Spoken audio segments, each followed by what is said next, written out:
Welcome. Um, as I can see from the program, I can see that there's Tuto B, Olenka S, Magallanes Prado, I hope I pronounced it correctly, and Aram Ziai. I'm happy that you're all here. Hi. Great. So we've heard many discussions, and I felt like everything automatically went in the direction of implementation. What are the concrete consequences? What are the results? What can we uh, uh, do in our work? I think this question about consequences and results is a good question for this panel. I think it's good to end with something useful, something practical that people can make use of. And I'd like to start with an impression I talk about, and you can comment on it. If you really have a holistic view on development, a common path, a new way of development, it seems to me that there are at least three levels. First of all, the personal, I as an individual learn. Secondly, my group, my initiative, my institution changes. And the third is worldwide. Outside in the world, would like to change things and start learning processes. So if these three levels, I as a person open up new possibilities, the group changes, and things are changed in the world. Maybe we can start with that. Is there a relationship between that? I sometimes feel like there's a relationship between these things. Maybe you can answer that. You look like you really like to start. Please go ahead. Of course, I can start, but I don't want to take anything away from other people. But since you addressed me, I'll start. I think that there's a fourth level as well, the states, which is of course a very important level as well. When it comes to the personal level, the individual level, and all four levels, I'd say there are an additional two levels on each four levels. There's a level of attitude, of principles, of awareness, and then there's another level of practices and concrete actions. Um, Concerning the personal level, I'd say that, of course, we are we get to the question of lifestyle, which is absolutely essential. I think it's a central question. It's one of the possibility, but what's important for me is to say that this idea is good, but it's not enough. So that we really have to take a look at the other levels that you mentioned, and we have to get onto these levels. On the level of the group, I'd add to that on the level of this society, of civil society. I think a lot about my group, which is the organization in which I work, the Terre des Hommes. I think about the cooperation with intermediary organization. These can be quite laborious, these kind of cooperations, and just to get them started and I'd like to give a statement against institutional arrogance, because what I notice over and over again, that's in the relationships between organizations, the same questions that we challenge the economy with, such as marginalization and competition, they do come up and reproduce in our network of relationships. I've got a topics that I got a topic for fundraising. I don't let anyone get to that topic. So use the exact same logic. What I mean is we could learn a lot about the definition of Paulo Freire of tolerance, because he says that it's about becoming a lot better and deal on a much deeper level with diversity, and so that we can fight for what we want and fight against what we um, what's against our attitude on a global level. And I was very impressed by this during this and shaped by it during this conference was the question about networking, how we can come together in a stronger way. The experiences that Ashish brought in, I thought was very exciting. He talked about the tapestry of different alternatives of this network that he's working in. And he and I are very much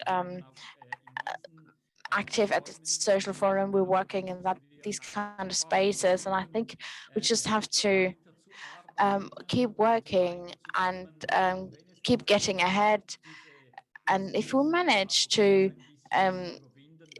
overcome this kind of institutional arrogance, then I think more is possible. Concerning this question, when talking about this question, I keep thinking about Diligent Jaguchimel, a Brazilian poet comes to mind. He wrote a poem of 2 lines about talking about us, autocritically, about the good ones who keep working. Non somos meliores ores, melhor en nostra causa. So that's Portuguese. It says, not we are the good ones, but our girls are good ones. And in our relationships, we reproduce exactly what we criticize about the world outside. And what we criticize a lot about the state is yesterday Heike said, I forgot Miss Warning. Of course I didn't. I kept for this moment. I was really impressed how she she was quite refreshing and cool and said, well, you actually know what should be done and the solutions are known. So it's not the problem of not knowing it and not being able to do it, but in the end, and that's my interpretation, it's about wanting to, it's about willingness.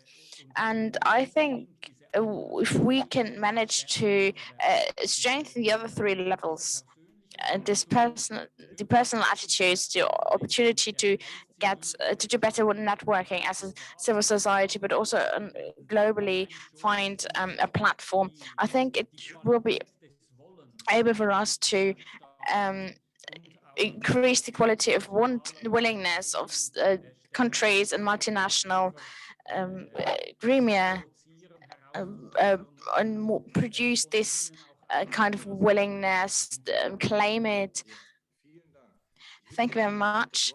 I'd like to give the word to Ms. Magallanes Prado with the question, do you feel the same about it, that we have to overcome the competition in ourselves, to find a new attitude to have an impact? Is that your experience as well?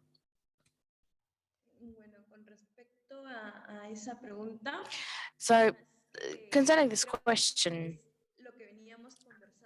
I think we talked about it before. We talked about it yesterday.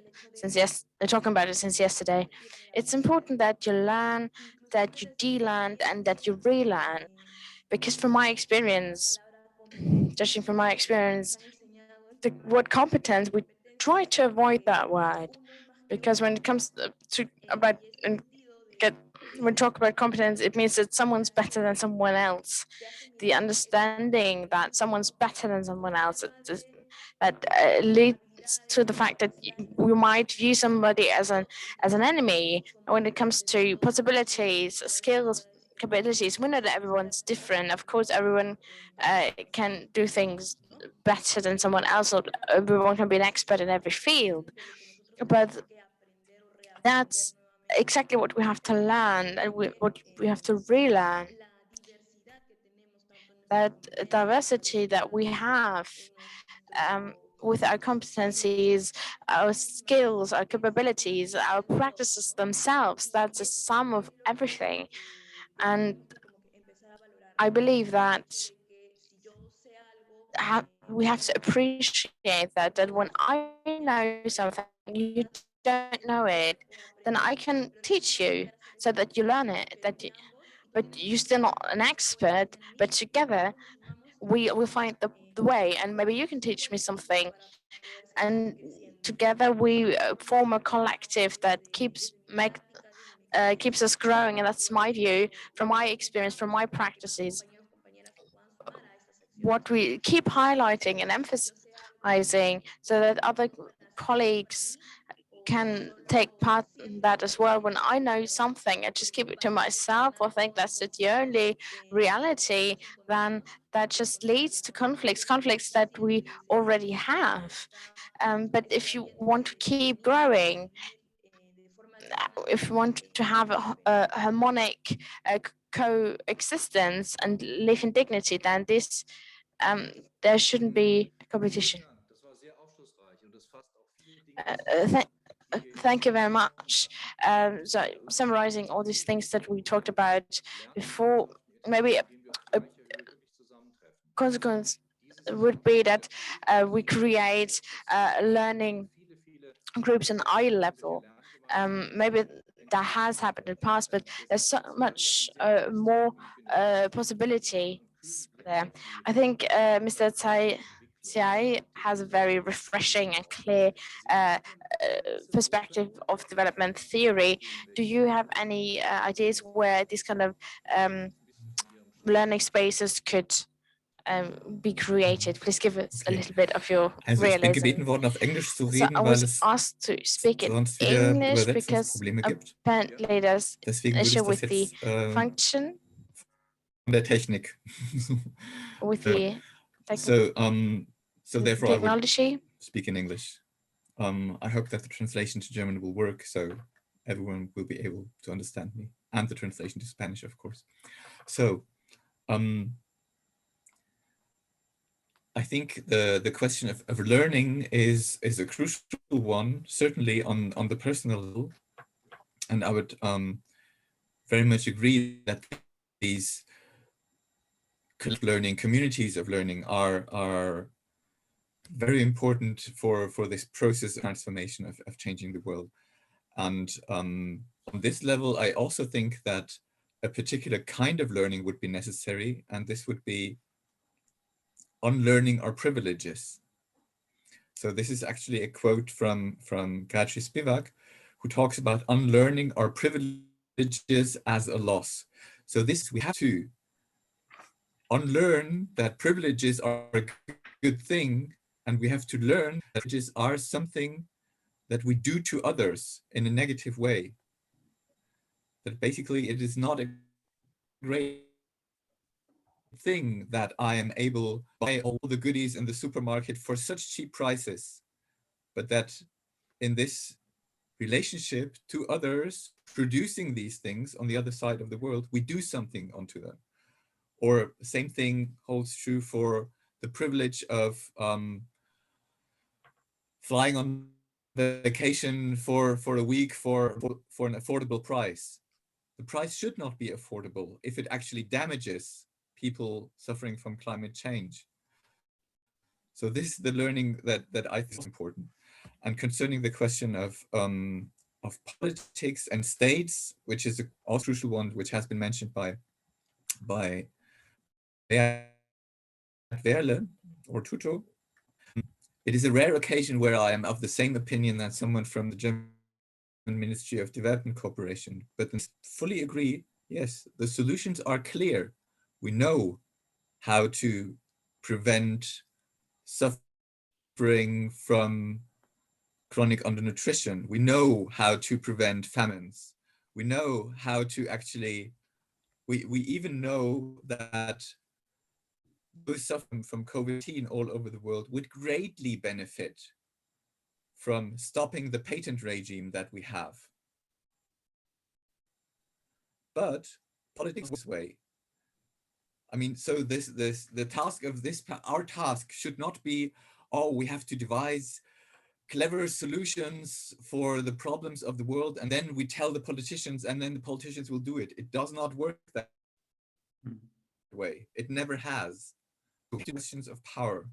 So because basically all the good things that could be done are not being done because of influences by multinational corporations from the patents, who make a profit from the cheap air travel, who make a profit from the value chains that we have, make a profit from the colonial division of labor. And this is where we have to confront capitalism. It's not very popular. Maybe it's popular nowadays again, but I think this is where these different logics, according to a new, better world, can be built, have also to reach beyond the personal level. It's a great thing if we change ourselves personally.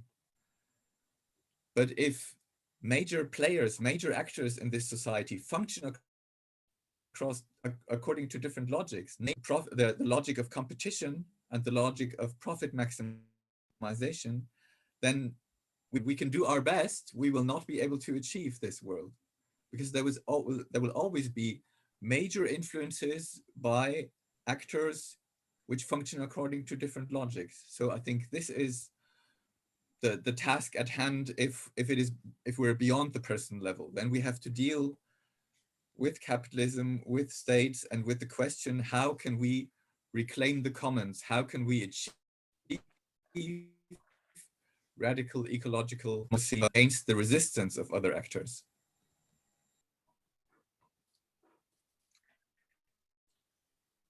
Yeah.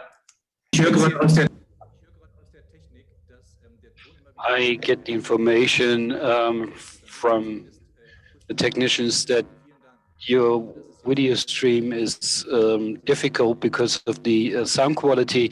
So could you please switch off the camera? So Ms. Prado, I saw you nodding several times, so may I pass that question on to you, this question of political economy seems to be very important to you too.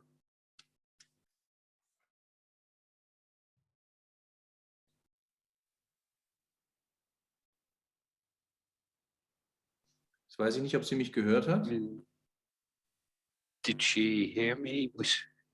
Did it come through?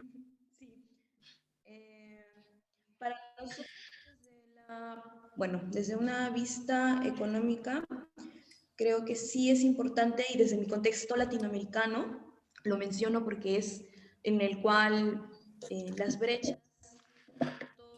I'm sorry, unfortunately, I cannot do the translation. Because there is the difference. I'm in a country ha beneficiado a las más grandes empresas, a las más grandes familias. For 30 years, only the biggest companies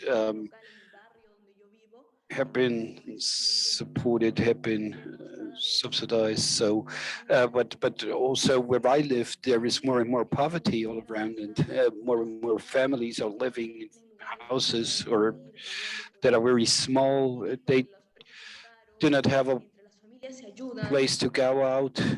Prices are very high. Of course, families help each other, but if you can rethink economy, that is very important in a country like ours, because the political crisis is strong here with us. So what we try to do is, in my district, in my country, creating a new economy from private side, buying something for families that do not have enough. You see families on the street selling their belongings, their chattels, and they do not go to the supermarkets because they belong to big companies and are very expensive. So you go there, you buy things from the biggest companies, and the money is not staying in the country, it's going abroad, and there is no benefit or no profit for the families that really need the money. So a lot of initiatives have been established in order to help the person next to you, your neighbors, and that was very helpful in times of pandemic, and it showed that that thinking of workers is not the priority of the government, and estable, ¿no? Porque aquí here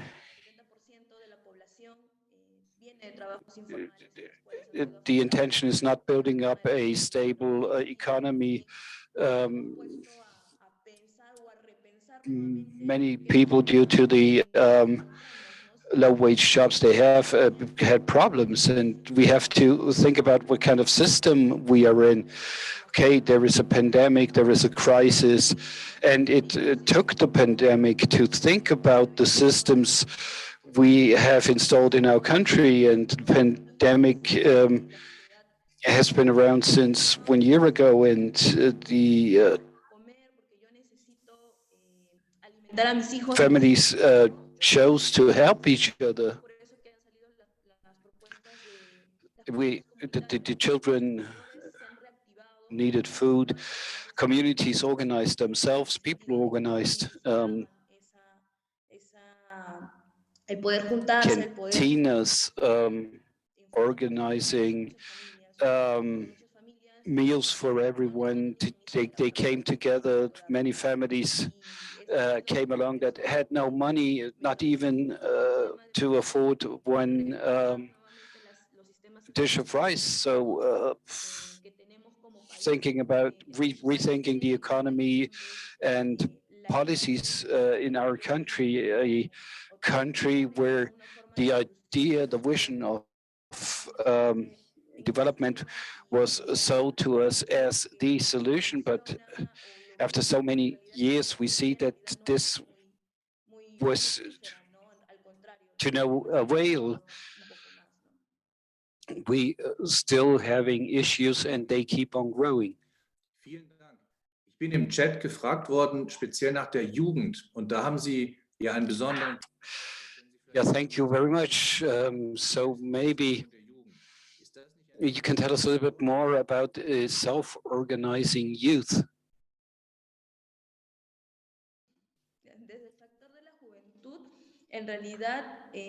Well, concerning the youth, it is a very important factor. It's a very important group because they have been affected to a great extent in this sanitary crisis. The young people were the first to be fired.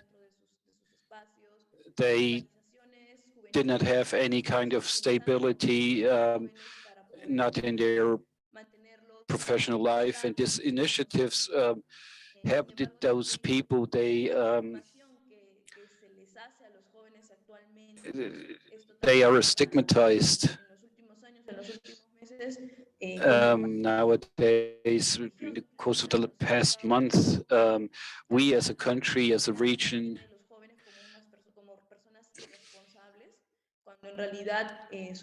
try to change our focus on young people.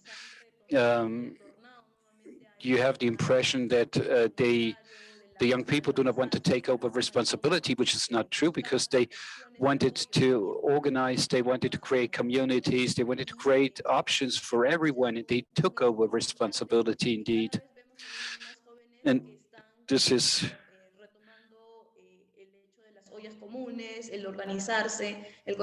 essential, because you see young people organizing themselves. They want to get to know their neighbors in order to help them.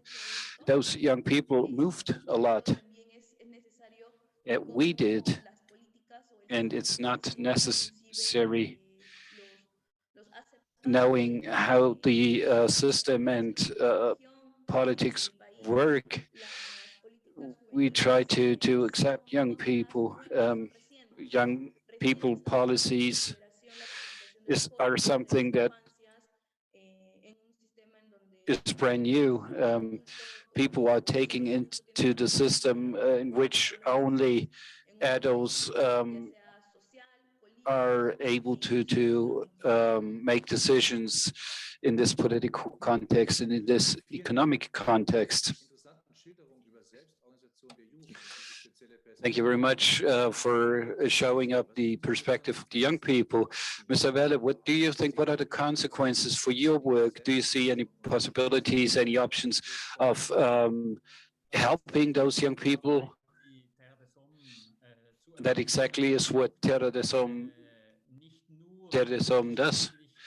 But not only in a society providing spaces of participation. And I can well remember we talked about empowerment of young people, and you gave us the feedback, we can do it ourselves. We only need the support of living these processes. And that's a question that came up this morning. Leading a good life, yes, it's not about that. It's not good life for everyone, but it's good life with everyone, together with anyone. So we have our kind of work. There is no work for children and young people and building projects for them, but building spaces for them and with children and young people so that they can express their talents and the potential that they have. And this is going against this dream. Quite often you can see it in Brazil, but you can see it also in the actuality of Brazil, because the young people are taking responsible for what's happening in the urban areas, in the mega cities. And yes, it's their everyday life, but what you do not see is that children, young people are always victims of outcasting, reduction of learning possibilities, of violence. They are actors looking for a possible life. And if they manage to turn this quest into a possibility, Colombia, Latin America is a great example, and Olenka prepared a little text on Colombia she wants to share with us, but also in Nicaragua and Chile. You could see that in Bolivia, they were called apolitical youth, but they came back as a very important actor, strong actor, a strong player in the field, and this is very impressive. Yes, this is something very encouraging. I was asked for a completely different group in the chat, a group that is strongly affected, but also self-organizing group. So looking at the old people, at the elderly, what role do they play in this context? I just want to remind you of one thing. It's important seeing the wisdom in the region, or there is traditional knowledge. And of course, the elderly have this kind of traditional knowledge, and they need to pass it on. So what's their role? Because I read it in the chat, and I think it's a very interesting new perspective for our work. So maybe first Mr. Wehrle and then Mr. Ziai. I can't hear you, so use your microphone. Yes, it's kind of handy to use a microphone. Yes, of course, we are perfectly active, because diversity is so important here at Terre des Hommes. Just to make that clear, in Latin America, there are organizations, our partner organizations. They are organized in Asambleas de las Tres Voces, and those are the members of Terre des Hommes. This is one voice in the assembly of three voices, and the other voice is the young people, the children, most of all the young people, of course, that have a strong say in discussions, and they are very strong in their bases, but also cross-regional, cross-nations. And the third voice are the representatives of those partner organizations that are associated. So this is exactly the clarity that no one has the comprehensive knowledge, not the young person, not the old person, but it's experience and learning and the dreams and the utopist beliefs of the young people make sure that there is an exchange and something is happening. And only these things coming together finally lead to becoming active all together in the end. So I would be interested in what Mr. Ziai has to say. He's a sociologist and he's an economist. Talking about sociology, what is it important? Do you think this is an important factor that we need to think of? So it's about the conclusions. What do we learn from this conference? So can this be related to the older people in the konkrete Erfahrungen meinerseits discussion, denke, dann fallen mir da vor allem im Hinblick auf die Gruppe der älteren Menschen in dieser Gesellschaft concrete zwei Sachen examples. auf. When I'm thinking of old Und das people, eine ist, so two gerade things come to my mind. im Austausch mit One thing Menschen is mit anderen Hintergründen, aus anderen Kulturen, exchange dass sie with teilweise wirklich schockiert sind, people with different wie isoliert cultural und backgrounds. abgeschoben alte They Menschen are oftmals eben in Deutschland confused leben, nämlich how in den entsprechenden Heimen.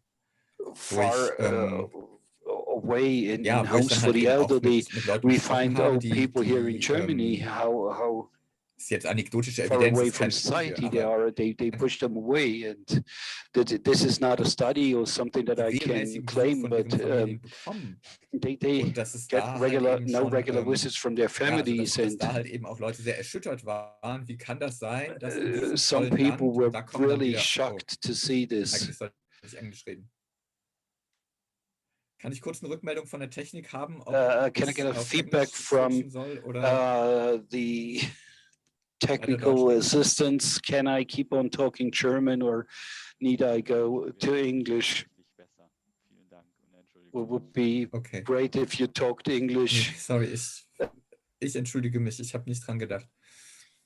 Sorry. So what I was saying that my experience in concerning the group of elderly people in this society is that on the one hand, people from other cultures react shocked when they realize how many old people are living here in loneliness in old people's homes with relatively little contact to their families, which is, however, a requirement of our working life. So that many people say, oh, actually, we do not have the capacity to take care of our parents, of our grandparents, because because I need to work in the company or whatever, in the institution I work in. And I think here we can actually learn something about valuing the knowledge and the experience of elderly people and treating them with the respect that might be due. The other thing that comes to my mind, and this is maybe also a sociological view, that I could witness within the past 20, 30 years, a new phenomenon, which was not there when I was young, when I was studying. And this is the massive extent of old age poverty, which is visible in people collecting bottles from the dustbins, from the garbage cans. In every station I see people, and often elderly people in their 60s, 70s, searching the trash cans for bottles which have a worth of like 10 cents or 8 cents, sometimes 25 cents. And this is something where I think this is basically the results of the reforms in the old age pension systems, which also lead to new kinds of poverty here in the north. And I think this is a very relevant social change that has occurred in the age of neoliberalism here, which was not present in the welfare state we had 25 years ago. And I think this is not going to, in the short run, this is not going to get better. This is going to get worse with the people of my age. I am a rare exception, being able to look forward to a pension I can actually live off. And so what does this have to do with the greater topics that we're talking about? I think it has to do with questions of individualism and with questions of everyone has to look after him or herself. And here I think, changes are urgently needed to basically come to take steps into a direction that it is not only an individual question, an individual problem, an individual responsibility, but that we have to take more of a collective view. And again, this is not something that we merely have to change our views and then the politicians will do what we think is best. These are things that have to be fought for, and therefore, I think that organizing ourselves in social struggles is of course the crucial component to achieve all the concrete changes of which we have, which we wanted to talk about here in this panel. And the concrete changes that could be changes in the pension system as well, changes in the welfare state, changes in the taxation of rich people, but on the global level also changes in the debt service, the debt relief, changes in the rules of the World Trade Organization, in the patent systems. These are all concrete points where changes are urgently needed. I mean, of course, everyone is talking about COVID-19 these days, and with good reasons. But I think we must not forget that each day a number of people is dying for reasons of easily curable diseases, for reasons of not having access to clean water, and for reasons of not being able to buy enough food or enough medicine for their children. And the number of these people is just staggering. It's between 30,000 and 50,000 people per day. And this is not a pandemic crisis. This is the everyday death toll of the global system we live in. And this is something where where I think we should not lose sight of this. And this is the problem we are facing. If we are talking about life and dignity for all, we are faced with this massive death toll of a system where people tell us, well, there is no alternative to it. There must be, and we urgently need to be working towards their realization. And by this, I do not mean all-out revolution is the only solution, but we have to be aware of these problems, and we have to basically expand the spheres in which logics of cooperation prevail over logics of competition and individualism.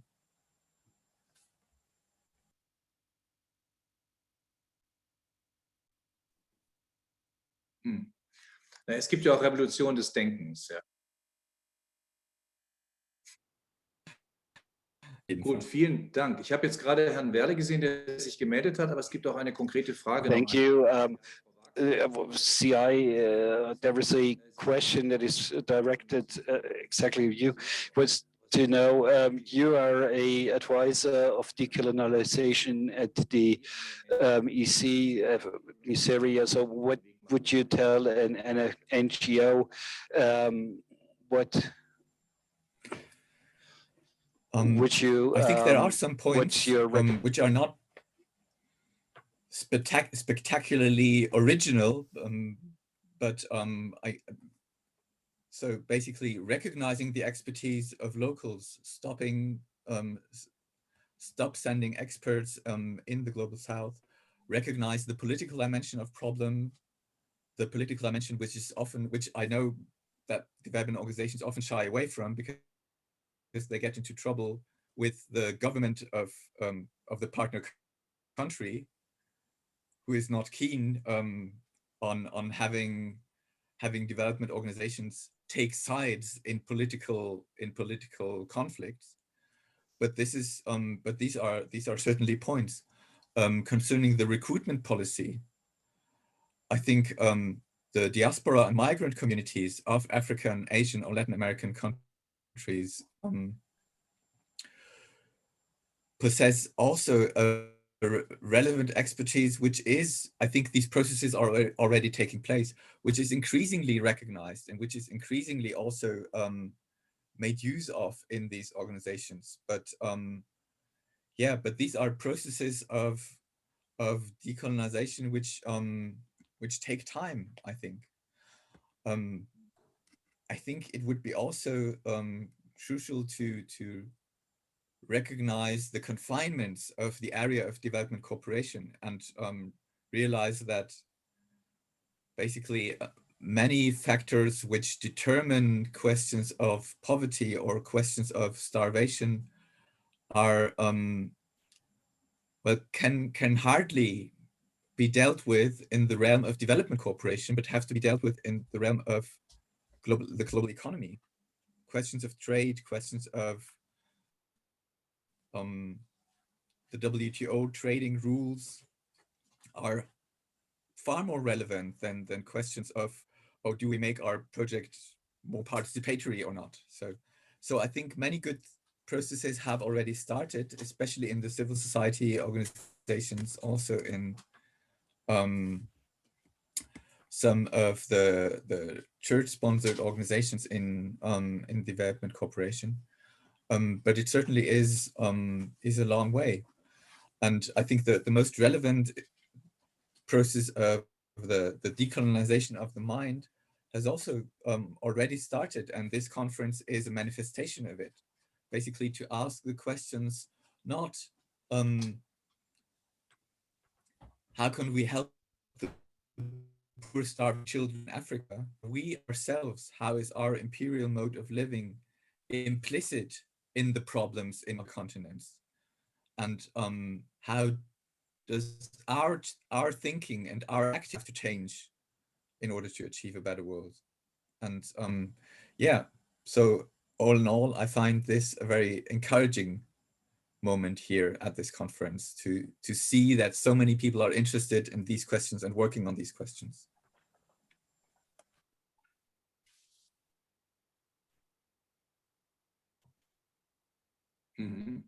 Gut, vielen Dank. Jetzt, Herr Wehrle brennt schon ein bisschen darauf zu reagieren. Thank you very much. Mr. Wehrle wants to respond to what you said, but what is encouraging to you? That is my question to you, and also to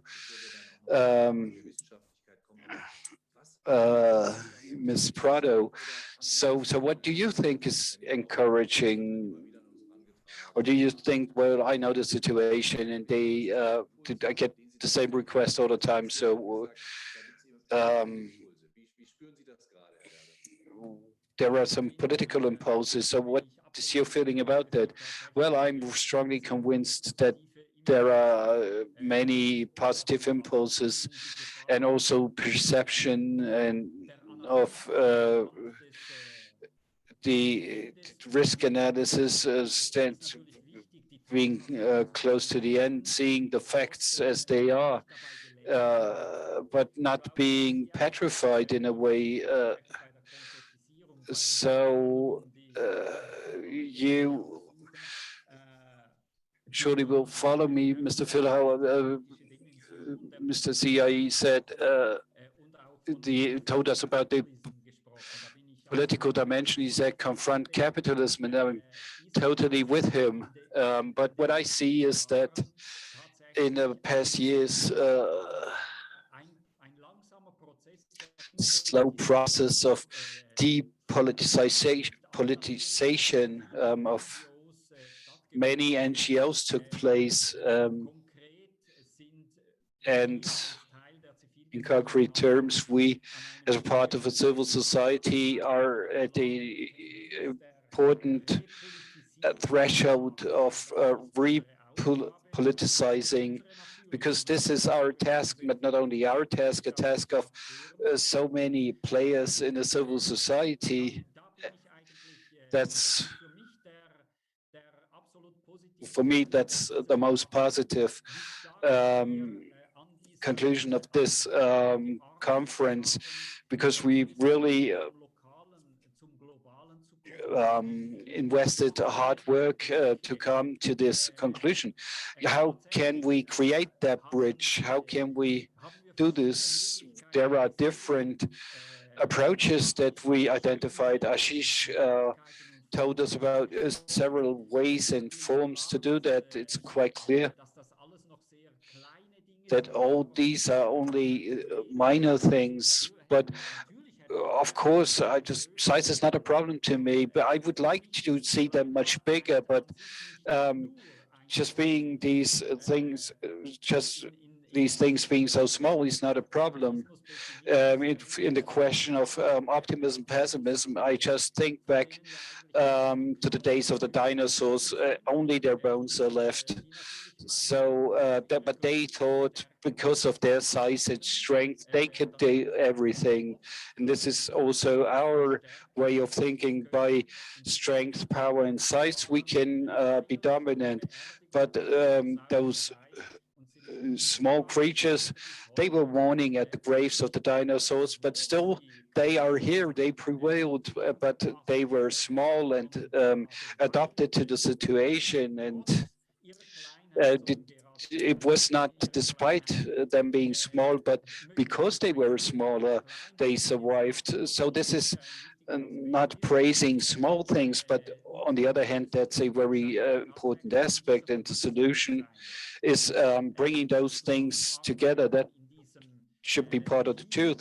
So networking, building a team of players, of actors that are aiming at the same direction, and strengthening us in the perception of the most different voices and possibilities of actions and interventions, and trying to find a common line together, especially in the global south. We see that quite often.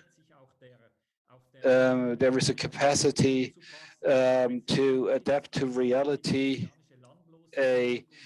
The movement of people without land in Latin America, which is tackled by those that really have huge real estates, but they only distributed food from their cooperatives, from their associations, from what they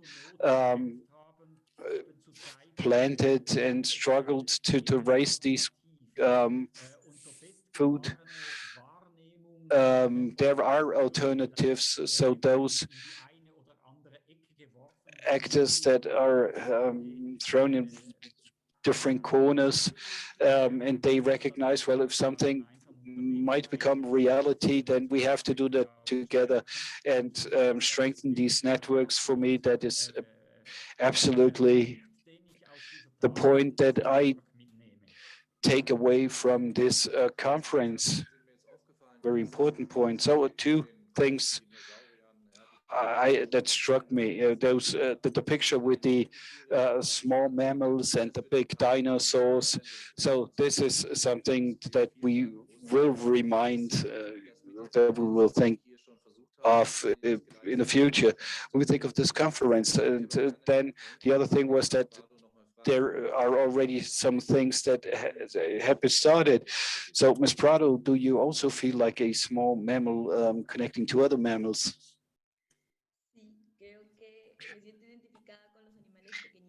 Yeah, well, I do feel connected and identified with these small animals. I thought this question was quite interesting, lovely as well. I know there are quite a lot of processes behind that you accept that change. The bigger projects, the smaller projects, it has to do with capacity as well. If there's just one single person, he or she might motivate a bigger group, a smaller group. They then motivate a bigger group. Step by step, things are getting bigger. And the past few years,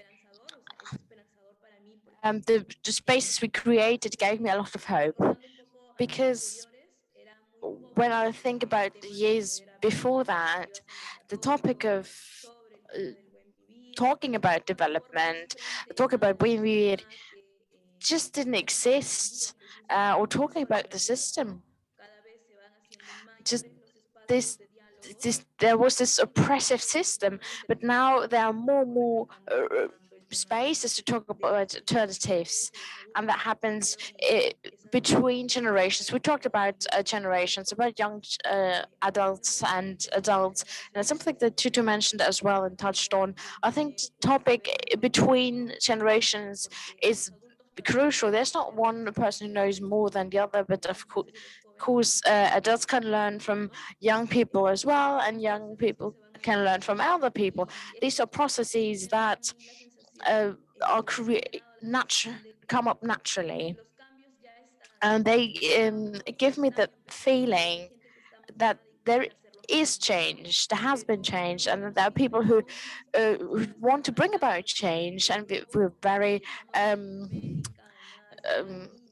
we're all over the globe. We're in Latin America, Asia, India, and many different countries.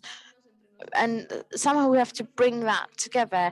The question is how we do that, how we can come together to bring about these processes, and we're creating something even bigger.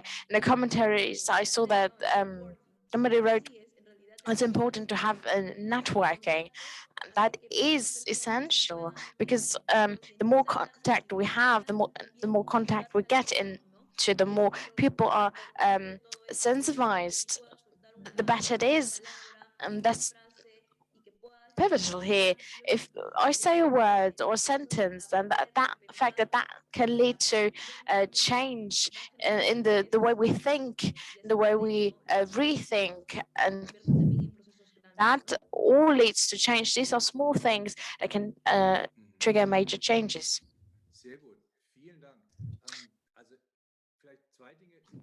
Two things I noticed is you talk about emotional networking as well. We've got the information as we exchange, we get into contact, we can learn from each other mutually. You've described this very nicely, but there's an emotional relationship as well. We don't just learn with our head, but with our heart as well.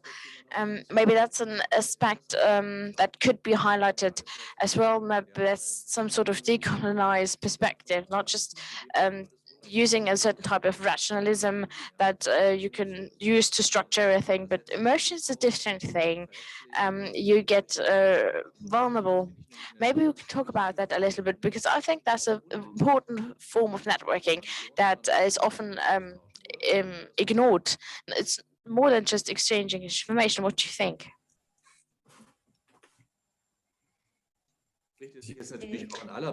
But that's a question to everyone, but please go ahead.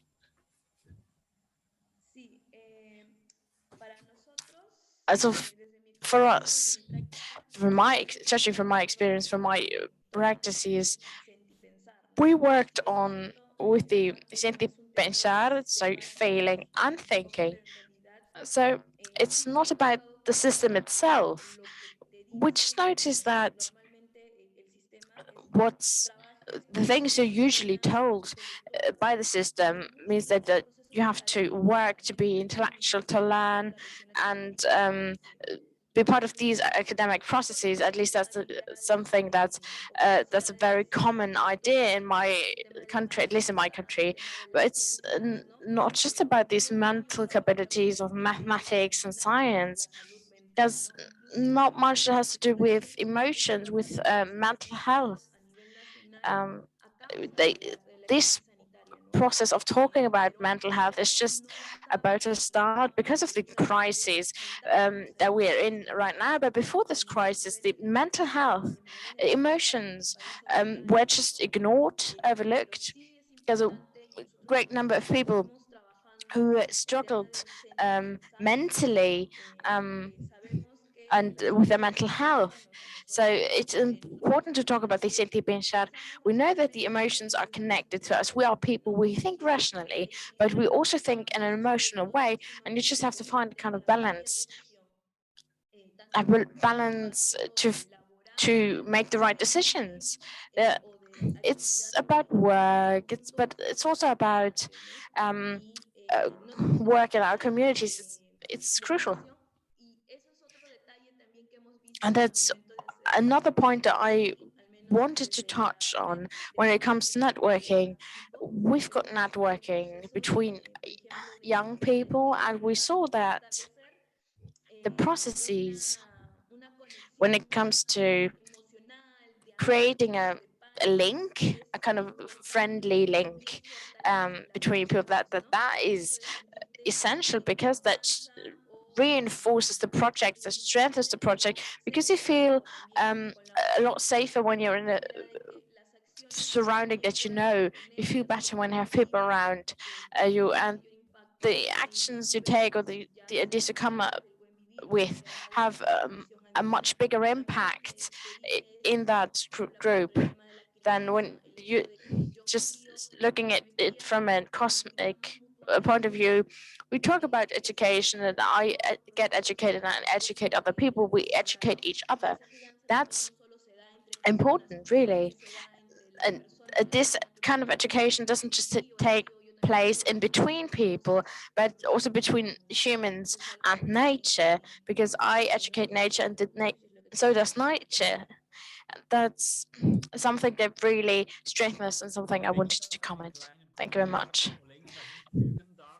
If I may add something, I believe that this is a very central aspect of our conference itself, because I don't remember having spaces that were so incredibly international, intergenerational. There were so many different perspectives, different experiences, and the kind of space for mutual learning and exchange was created. I often hear people from our communication department as well. They say, another conference, and I hear complaints. But I'd say it's not always easy to have to write down on paper what the results and impact of a conference was, and to understand that. But I'm convinced that this exchange for the people from different countries who have been in this space does triggered or was some kind of mutual emotional learning. That goes to show that at the end of the day, when we travel with our partner institutions, where Olenka travels, there are not many of us, and we have this kind of experience of loneliness, of just trying to fight something huge with very little people. But having this feeling that there are more people interested in that, that gives me hope. I'm very positive that in some places we're not that many people, but together we're quite a lot of people. We are in a network that supports each other and strengthens each other. I think for the future of these alternatives, it's of major importance. Great. So welcome to the club of small animals. Great, fantastic. I took a look at the clock, and I was really surprised that we're coming towards the end because time flew. And I'd like to talk to the man who's behind the black box, because I can unfortunately only see the black box. So I'm a bit worried that you don't have the chance to talk. You travel a lot. You know about different kind of discourse on how people exchange. Do you think that we achieved something, that there's some kind of networking that didn't exist before, or do you think it's business as usual? Some final words, maybe something positive, but you're free to decide what you want to say. Okay. Well, it's probably difficult to not end on a positive note now. Yes, I do think that this conference has certainly brought together people from different backgrounds, different continents, even different languages, and especially different ages. So I think this is something which I encountered rarely, because either you have the young people or the elderly people, but rarely conferences where both are present. Yes, and I think the organizers did a wonderful job of assembling all these people here, and also inviting such wonderful speakers as Ashish and Alberto and Sally and Olenka and all the others. So yeah, and I also think it is remarkable for this conference that we actually talked about issues which are rarely talked about, namely the questions of relations and emotions. And I would like to stress what Olenka has said concerning senti pensar. I think it is important that we also reaffirm the significance of emotions, because these emotions were in Western modernity always denigrated and disvalued, and the disvaluing of emotions has always been that which legitimized the rule over colonized people. They are closer to nature, they are irrational. The rule over women, they are also irrational and emotional and so hypersensitive and hysterical. And the rule over children up until this day, because they are also not to be taken serious because they are not sufficiently irrational and emotional. And yes, and I think of course, it is not then the right way to dismiss rationality, but basically to admit that emotions are as relevant for us as rationality, and that basically a cold-blooded rationality can be disastrous. Good. And so the idea of basically combining them and admitting that we are determined by both, and that our reason may also be tempered by our emotions. This is, I think, a crucial point on with which I'm glad to end.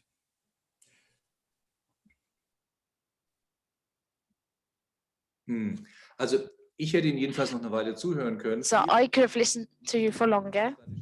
That was a lovely summary. I think everyone feels the same, that we got more from this conference than just information, but also about human contacts and experiences. I did not have the opportunity to be part of everything, but what I saw was very impressive. I'd like to thank the organizers. It was great fun, and thank you to everyone and the three discussion partners.